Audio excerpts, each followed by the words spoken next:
अस्सलाम वालेकुम। आज की वीडियो में हम करेंगे रिडल्स पार्ट नंबर 15 और उसको स्टार्ट करने से पहले हम अनाउंस करेंगे जो पार्ट नंबर 14 के विनर्स हैं उनके नाम जो है वो मैं लिखूंगी यहाँ पे।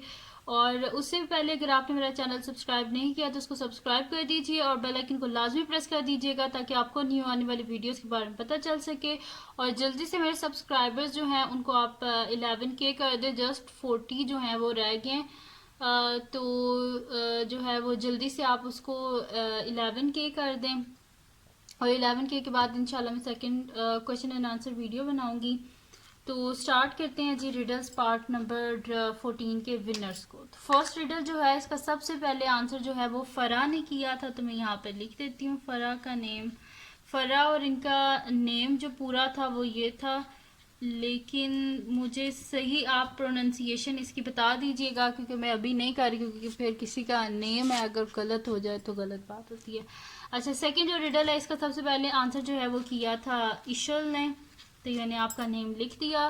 थर्ड जो रिडल है इसका जो आंसर है वो एक ही टाइमिंग पे दोनों ने किया था, तो इस वजह से दोनों का नाम लिख देती हूँ। एक तो था जी शाजिया ने किया था, शाजिया सिद्दीकी ने,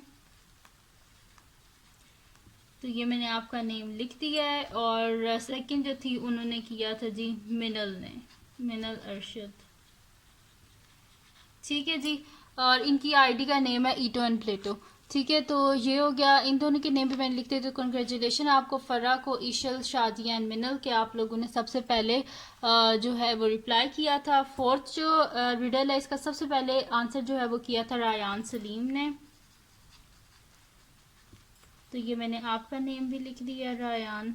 और जो फिफ्थ और लास्ट रिडल है इसका सबसे पहले आंसर किया था शाहीना गफ्फार ने, तो मैं यहाँ पे लिख देती हूँ शाहीना। ठीक है जी, तो मैंने आप सबके नेम जो हैं वो लिख दिए। ठीक है जी, तो कंग्रेचुलेशन आपको फरा को, इशल, शादिया सिद्दीक, मिनल अरशद, रायान सलीम और शाहीना गफ्फार के आप लोगों ने सबसे पहले जो है वो रिप्लाई किया था रिडल्स का। तो ये तो हो गए जी विनर्स। अब चलते हैं हम नेक्स्ट अपनी जो रिडल्स हैं उनकी तरफ चलते हैं। तो ये मेरे पास हैं जी रिडल्स पार्ट नंबर 15। तो पार्ट नंबर 15 की जो फर्स्ट रिडल है वो हमारे पास ये है जी कि how did the soccer fan knows before the game the score would be 0-0। कि जो सोकर फैन है उसे कैसे पता गेम स्टार्ट होने से पहले कि स्कोर 0-0 होगा। तो जल्दी से बताएं कि इसका आंसर क्या हो सकता है, कि कैसे वो जो सोकर फैन थी उसको कैसे पता था, गेम से पहले ही उसको पता चल गया था कि जो स्कोर है वो 0-0 होगा। तो जल्दी से बताएं इसका आंसर क्या हो सकता है। और जल्दी से बता दीजिए कि हाउ डिड, उसको कैसे पता था कि इसका आंसर जो है वो मतलब सॉरी आंसर कह रही हूँ, स्कोर 0-0 ही होगा। तो जल्दी से सोचें आप कि कैसे उसने सोच लिया, गेम स्टार्ट होने से पहले ही उसने कैसे सोच लिया कि स्कोर 0-0 ही होगा। अब आप लोग अपना दिमाग इस्तेमाल करें और जल्दी से बताएं कि उसने कैसे सोचा था कि जो स्कोर है वो 0-0 ही होगा। तो जल्दी से सोचें इसका आंसर क्या हो सकता है, कैसे उसने उसने गेम से पहले ही सोच लिया कि जो स्कोर है वो 0-0 ही होगा। तो जल्दी से अब आप लोग अपना दिमाग इस्तेमाल करें कि कैसे उस लड़की ने अपना दिमाग इस्तेमाल किया और उसे गेम से पहले ही पता चल गया कि स्कोर 0-0 ही होगा। तो जल्दी से बताएं जी इसका आंसर क्या हो सकता है। बहुत इजी है इसका आंसर, बहुत इजी। अगर आप लोग अपना दिमाग इस्तेमाल करें तो इसका आंसर बहुत इजी है। कि उसे कैसे पता चला था कि गेम स्टार्ट होने से पहले ही उसे पता चल गया था कि जो स्कोर है वो 0-0 होगा। तो जल्दी से सोचें इसका आंसर क्या हो सकता है, उस लड़की को कैसे पता चला कि जो स्कोर है वो 0-0 ही होगा। जल्दी से सोचें इसका आंसर क्या हो सकता है। वैसे काफ़ी सारे जो होते हैं ना फैंस जो होते हैं उनको पता चल जाता है, मतलब कि उनकी प्रेडिक्शंस जो होती हैं वो काफ़ी एक्यूरेट होती हैं। लेकिन अभी आप इस सिचुएशन में बताएं कि उस लड़की को कैसे पता चला कि गेम स्टार्ट होने से पहले ही उसे पता चल गया कि स्कोर जो है वो तो 0-0 ही होगा। चलें, अब मैं इसका आंसर लिखने लगी और मेरे लिखने से सबसे पहले जिसने इसका रिप्लाई किया होगा वही इस रिडल का विनर होगा। तो इसका आंसर है जी हमारे पास के, मैं यहाँ पे लिख देती हूँ इसका आंसर। इसका आंसर है कि जो स्कोर होता है, मैं यहाँ पे लिखती हूँ पहले, the score is always 0-0 before the game। जो स्कोर होता है वो तो हमेशा, जब भी आप बोर्ड देखें गेम स्टार्ट होने से पहले वहाँ पे क्या लिखा होता है, स्कोर 0-0। भी गेम स्टार्ट ही नहीं हुई तो जाहिर सी बात है स्कोर 0 ही होगा। तो थोड़ा सा आप लोगों ने बस अपना दिमाग इस्तेमाल करना था तो आपको पता चल जाना था। अब हम चलते हैं जी नेक्स्ट रिडल की तरफ, जो कि हमारे पास है इस वीडियो की सेकंड रिडल। तो सेकंड रिडल हमारे पास है जी, Tom was asked to paint the apartments number on plate for 100 apartment, which means he will have to paint number 1 through 100. How many times will he paint the number 8? अब आप इसका जल्दी से answer बताएं। कि एक बंदा था जिसको बोला गया कि जो अपार्टमेंट है जिसके बीच में मतलब कि उससे बोला गया कि वो 100 अपार्टमेंट्स जो हैं उनकी जो प्लेट्स हैं उस पर उसने नंबर लिखने थे 1 से लेके 100 तक। अब आप जल्दी से ये बता दें कि उन नंबर्स में 8 कितनी दफ़ा आया है। जल्दी से सोचें इसका आंसर क्या हो सकता है। बहुत ईजी है इसका आंसर। अगर आप लोग अपना जो दिमाग है उसको इस्तेमाल करें तो इसका आंसर बहुत ईजी है कि कितनी दफ़ा 8 जो है वो आएगा। बहुत इजी है इसका आंसर, लेकिन अगर आप लोग दिमाग अपना इस्तेमाल करें तभी आपको समझ आएगी, अदरवाइज नहीं आएगी। तो जल्दी से बताएं जी इसका आंसर क्या हो सकता है, कितनी दफ़ा जो है वो 8 जो है वो आएगा। तो जल्दी से बताएं इसका आंसर क्या हो सकता है। वैसे तो इसका आंसर बहुत ईजी है।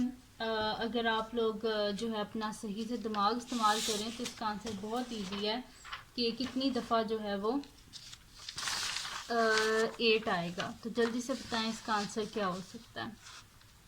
कि उस जो टॉम था उसको बोला गया कि 100 अपार्टमेंट्स हैं जिसकी नंबर प्लेट्स पे उसने नंबर लिखने हैं 1 से लेके 100 तक। अब आप बताएं 1 से लेके 100 तक जो है इसमें कितनी दफ़ा 8 जो है वो आएगा। बहुत इजी इसका आंसर है। लेकिन अगर आप लोग दिमाग इस्तेमाल करेंगे तो ही आपको पता चलेगा कि 1 से लेके 100 तक में कितनी दफ़ा 8 आता है।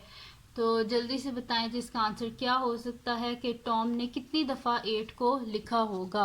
तो जल्दी से बताएं इसका आंसर क्या हो सकता है। बहुत इजी है ये रिडल, बहुत ही ज़्यादा इजी है। तो अब मैं इसका आंसर लिखने लगी हूँ। इसका आंसर है जी, टॉम ने 19 टाइम्स जो है वो 8 लिखा था। मैं आपको बता भी देती हूँ 19 टाइम्स उसने किस तरह लिखा था। यहाँ पे लिख देती हूँ 19 टाइम्स वो इस तरह से कि सबसे पहले तो उसने लिखा होगा जी 8, फिर 8 के बाद 18, क्योंकि 1 से लेकर 10 तक 8 आता है, फिर 11 से लेकर 20 तक 18, इसी तरह 28, 38, 48, 58, 68, 78। उसके बाद उसने लिखा होगा 78 के बाद 80, फिर 81, क्योंकि इन सब में 8 आता है ना, 81, फिर 82, 83, 84, 85, 86, 87, 88, 89, 89 के बाद 90 आता है, वो तो नहीं आएगा। फिर उसके बाद क्या आ जाएगा 98। अब हम इनको काउंट कर लेते हैं तो ये मेरे पास आ जाएगा 1 2 3 4 5 6 7 8 9 10 11 12 13 14 15 16 17 18 19 टाइम्स उसने लिखा था 8 को। अब हम चलते हैं नेक्स्ट रिडल की तरफ। तो नेक्स्ट रिडल जो है इसको हम कर लेते हैं अब, ठीक है जी। तो नेक्स्ट रिडल जो है वो हमारे पास है इस वीडियो की थर्ड रिडल। और थर्ड रिडल जो है वो हमारे पास है कि if you can purchase 8 eggs for 26 cents, how many can you buy for a cent and a quarter। अब आप ये जल्दी से बता दें कि अगर 26 सेंट के 8 एग्स आते हैं तो आप जल्दी से बता दें कि 1 सेंट और क्वार्टर होता है फोर्थ पार्ट, 1 सेंट और क्वार्टर के टोटल कितने एग्स आएंगे। तो जल्दी से आप बता दें इसका आंसर क्या हो सकता है कि अगर 8 एग्स जो हैं वो 26 सेंट्स के आते हैं तो आप ये बता दें कि 1 सेंट और क्वार्टर के टोटल कितने एग्स आएंगे। तो जल्दी से इसका आंसर बता दें। बहुत इजी है इसका आंसर, अगर आप लोग अपने दिमाग से सोचेंगे तो आप एकदम इसको सॉल्व कर लेंगे कि इसका आंसर क्या हो सकता है। बहुत इजी है इसका आंसर। तो फिर जल्दी से सोचें, आप बता दें कि सोच के कि अगर 8 एग्स जो हैं वो 26 सेंट्स के आते हैं तो आप जल्दी से बता दें कि 1 सेंट और क्वार्टर के कितने एग्स आएंगे। क्वार्टर फोर्थ पार्ट होता है, तो आप बता दें कि 1 सेंट और क्वार्टर जो है इसके इतने एग्स आएंगे। तो जल्दी से बता दें कि इसका आंसर क्या हो सकता है। बहुत ईजी है इसका आंसर, तो जल्दी से बताएं इसका आंसर फिर क्या हो सकता है। कि अगर मैं आपको दोबारा रिपीट कर देती हूँ, if you can purchase 8 eggs for 26 cents, how many can you buy for a cent and a quarter. तो हम कितने जो है वो परचेज कर सकेंगे 1 सेंट के और क्वार्टर के। तो जल्दी से बताएं इसका आंसर क्या हो सकता है। तो इसका आंसर जल्दी से मुझे बता दें कि आप कितने एग जो हैं वो परचेज, अगर 26 सेंट्स के 8 एग्स आते हैं तो फिर 1 सेंट यानी कि 8 सेंट यानी कि 1 सेंट है ना, 1 सेंट और क्वार्टर के कितने एग्स आ सकते हैं। तो जल्दी से बताएं इसका आंसर क्या हो सकता है। बहुत ईजी है इसका आंसर, तो जल्दी से आप बता दें कि इसका आंसर क्या हो सकता है। अब मैं इसका आंसर लिखने लगी और मेरे लिखने सबसे पहले जिसने इसका रिप्लाई किया होगा वही इस रिडल का विनर होगा। तो इसका आंसर है जी 8 eggs। अब मैं आपको बताऊंगी भी कि 8 eggs किस तरह। 8 eggs इस तरह, 1 सेंट तो हो गया 1, ठीक है, प्लस क्वार्टर। 100 सेंट्स जो होते हैं ना वो इक्वल होते हैं 1 डॉलर के। तो डॉलर का क्वार्टर यानी कि फोर्थ पार्ट क्या हो जाएगा 25, ठीक है। तो 1 प्लस 25 हमारे पास क्या आ जाता है 26, यानी कि 26 सेंट्स ही है ना। तो 26 सेंट्स के उन्होंने कितने बताए हैं कि 8 एग्स आते हैं, ठीक है जी। अब हम चलते हैं नेक्स्ट रिडल की तरफ जो कि इस वीडियो की है जी फोर्थ रिडल। और फोर्थ रिडल जो है वो हमारे पास है जी कि what did the triangle says to the circle. जो ट्रायंगल है वो क्या कह सकता है सर्कल से। तो जल्दी से बताएं, सोचें आप कि इसका आंसर क्या हो सकता है कि ट्रायंगल जो है वो सर्कल से क्या कह सकता है। तो जल्दी से सोचें जी इसका आंसर क्या हो सकता है कि ट्रायंगल जो है वो सर्कल से क्या कह सकता है। तो जल्दी से सोचें इसका आंसर क्या हो सकता है कि जो सर्कल और अब अच्छा इसका आंसर का मैं आपको एक हिंट ये दे देती हूँ कि सर्कल और जो ट्रायंगल है उसमें जो डिफरेंस होता है वही चीज़ वो उससे बोलेगा ना। तो अब आप सोचें कि क्या वो बोल सकता है उससे। What did the triangle says to the circle. Triangle आखिर क्या कहेगा सर्कल से। तो जल्दी से आप सोचें कि इसका आंसर क्या हो सकता है कि एक ट्रायंगल आखिर क्या कह सकता है एक सर्कल से।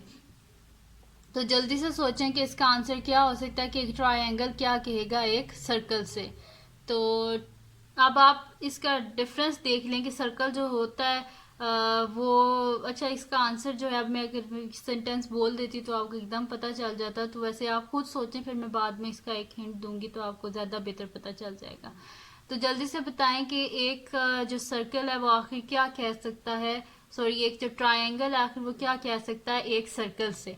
तो जल्दी से सोचें इसका आंसर क्या हो सकता है कि what did the triangle says to the circle. अब मैं यहाँ पे बना भी देती हूँ आपको शेप्स। ये सर्कल है और ये ट्रायंगल। अब बताएं कि ये ट्रायंगल क्या कह सकता है सर्कल से।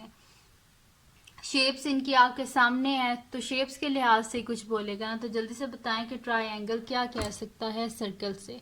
बहुत इजी है इसका आंसर, तो जल्दी से सोचें कि इसका आंसर क्या हो सकता है कि एक ट्रायंगल आखिर क्या कह सकता है एक सर्कल से। तो अब मैं इसका आंसर लिखने लगी और मैं लिखने सबसे पहले जिसने इसका रिप्लाई किया होगा वही इस रिडल का विनर होगा। वैसे ये रिडल बहुत ईजी थी। सर्कल जो होते हैं देखिए, जो ट्रायंगल होते हैं देखिए इसके कॉर्नर्स होते हैं, सर्कल का कोई कॉर्नर नहीं होता। जाहिर सी बात है ट्रायंगल उससे यही कहेगा कि यू आर पॉइंटलेस, उसका कोई पॉइंट ही नहीं है। तो यहाँ पे लिख देते हैं कि जो ट्रायंगल है वो क्या बोलेगा सर्कल से, यू आर पॉइंटलेस। ठीक है जी, ये आगे हमारे पास फोर्थ रिडल का भी आंसर हो गया। अब हम चलते हैं नेक्स्ट रिडल की तरफ जो कि हमारे पास है इस वीडियो की लास्ट रिडल, और वो है जी हमारे पास फिफ्थ रिडल। तो फिफ्थ रिडल है जी what is the maximum possible number of times you can subtract the number 5 from the number 25। आप जल्दी से बता दें कि कितनी दफ़ा आप 25 में से 5 को सब्ट्रैक्ट कर सकते हैं। बहुत इजी है इसका आंसर, तो जल्दी से बताएं कि इसका आंसर क्या हो सकता है। व्हाट इज़ द मैक्सिमम जो है मैक्सिमम कितनी दफ़ा आप जो है वो 25 में से 5 को सब्ट्रैक्ट कर सकते हैं। तो जल्दी से बताएं कि इसका आंसर क्या हो सकता है। बहुत ईजी है इसका आंसर, तो फिर आप जल्दी से सोच के बता दें कि इसका आंसर क्या हो सकता है कि कितनी दफ़ा 25 में से 5 को सब्ट्रैक्ट किया जा सकता है। आप लोग देखेंगे तो वैसे तो ये तो इतना इजी सा क्वेश्चन है, आपको 1 सेकंड में पता चल जाएगा कि 25 में से कितनी दफ़ा जो है वो 5 को सब्ट्रैक्ट किया जा सकता है। बहुत इजी है इसका आंसर, तो जल्दी से सोचें कि इसका आंसर क्या हो सकता है कि कितनी दफ़ा, ज़्यादा से ज़्यादा कितनी दफ़ा 5 को 25 में से सब्ट्रैक्ट किया जा सकता है। तो जल्दी से सोचें कि इसका आंसर क्या हो सकता है। ये 25 को ज़्यादा से ज़्यादा कितनी दफ़ा जो है 5 को ज़्यादा से ज़्यादा कितनी दफ़ा 25 में से सब्ट्रैक्ट किया जा सकता है। बहुत ईजी है इसका आंसर। तो जल्दी से सोचें कि इसका आंसर क्या हो सकता है, कि कितनी दफ़ा हम 25 में से 5 को सब्ट्रैक्ट कर सकते हैं। तो जल्दी से सोचें कि इसका आंसर क्या हो सकता है। वैसे तो सिंपल सी बात है ये 25, और जल्दी से आप लोग 1 सेकंड में कर सकते हैं कैलकुलेट कि कितनी दफ़ा हम माइनस कर सकते हैं। अब मैं इसका आंसर लिखने लगी और मेरे लिखने से सबसे पहले जिसने इसका रिप्लाई किया होगा वही इस रिडल का विनर होगा। तो इस रिडल का आंसर है जी ओनली वंस। सिर्फ एक दफ़ा 25 में से 5 को सब्ट्रैक्ट किया जा सकता है। अब आप सोचोगे कैसे 25 में से सिर्फ एक दफ़ा 5 को सब्ट्रैक्ट किया जा सकता है। वो इस तरह कि जब 25 में से हम 5 को सब्ट्रैक्ट करेंगे तो पीछे क्या बचेंगे, 20 अब हो गया, वो 25 तो नहीं रहा ना।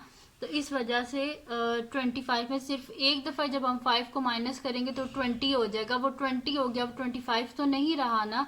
इस वजह से सिर्फ एक दफ़ा ही 25 में से हम 5 को सब्ट्रैक्ट कर सकते हैं, क्योंकि जब हम एक दफ़ा ही करेंगे तो वो 20 हो जाएगा, अब 25 तो नहीं रहा। तो ये थी जी आज की रिडल्स। अगर ये वीडियो आपको पसंद आई हो तो इसको लाइक कीजिएगा, मेरे चैनल को सब्सक्राइब कीजिएगा। और एक और बात कि जल्दी से मेरे 11K कर दीजिए सब्सक्राइबर, जस्ट 40 रह गए हैं 11K में, तो जल्दी से 11K सब्सक्राइबर कर दें। और अपने फ्रेंड्स के साथ लाजमी मेरी जो वीडियोस हैं इनको शेयर किया करें, और उनको भी बोला करें कि वो रिडल्स में पार्टिसिपेट करें। और फिर आप देखें कि पहले आप रिप्लाई करते हैं कि आपके फ्रेंड्स करते हैं पहले रिप्लाई। और ये थी जी वीडियो। अगर आपको पसंद आई हो तो इस वीडियो को लाइक कीजिएगा, मेरे चैनल को सब्सक्राइब कीजिएगा और बेल आइकन को लाजमी प्रेस कर दीजिएगा ताकि आपको न्यू आने वाली वीडियोस के बारे में पता चल सके। और अपने फ्रेंड्स के साथ भी इस वीडियो को शेयर कीजिएगा और उनको बोलिएगा सब्सक्राइब कर दें। और दुआओं में याद रखिएगा। अल्लाह हाफिज़।